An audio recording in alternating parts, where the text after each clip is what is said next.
Good morning mga bay. Ito kakatapos lang natin ngayon mag-spray dito sa ating mga durian. Maintenance spray na naman tayo mga bay para ma-prevent natin yung dahon ng ating durian.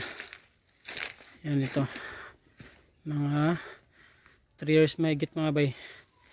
At papakita ko sa inyo mga bay yung mga natin. Mga malilit pa lang mga 9 months na durian, musang king saka puyat. At saka mayroong D101 mga bay.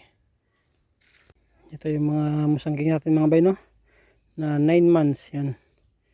Ganda ng kanyang tubo. Medyo malaki na din konti mga bay. Ito pa isang musangging natin mga bay Yan. Ang ganda na ng dahon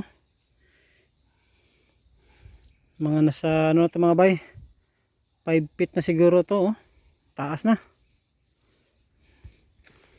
Kaya every 15 days talaga tayo nag-i-spray mga bay sa ating mga durian na maliliit. Ito puyat naman mga bay.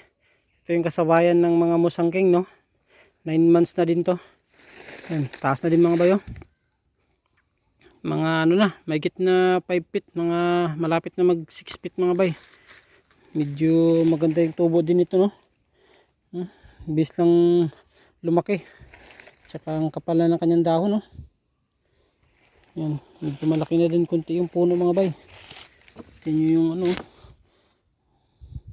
malapit ng magkasing laki ng hinlalaki ko yung kanyang puno. Ito pa mga bay, puyat. Pero ito medyo nasa 2 years mahigit.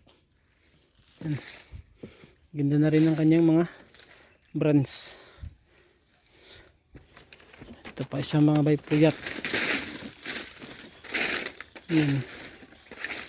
Maganda na rin ang dahon Yan, puyat mga bay. 2 years mahigit. Ito, puyat din mga bay Yan Ganda na ng dahon. Magpa-flashing na naman siya Yan. Tapos ito D101 mga bay. Ang ganda na rin ng ating D101 Magkasabay lang sila mga 9 months mga bay. Yan, D101 natin. Ito puyat mga bay Ito yung kasabayan ng mga 9 months pero nasa 4 feet pa lang siya. Medyo mabagal yung kanyang tubo. Pero okay lang yan mga bay kahit paano. Talagang lumalaki naman siya Yan, medyo mabagal lang yung tubo ng iba. Yan, ito din mga bay, kasabayan din to. Pero okay lang yan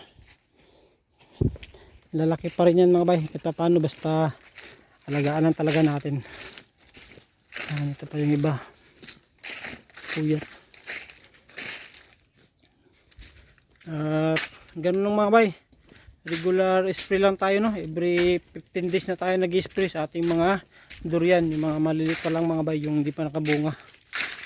Yun yung ginagawa natin, maintenance spray lang.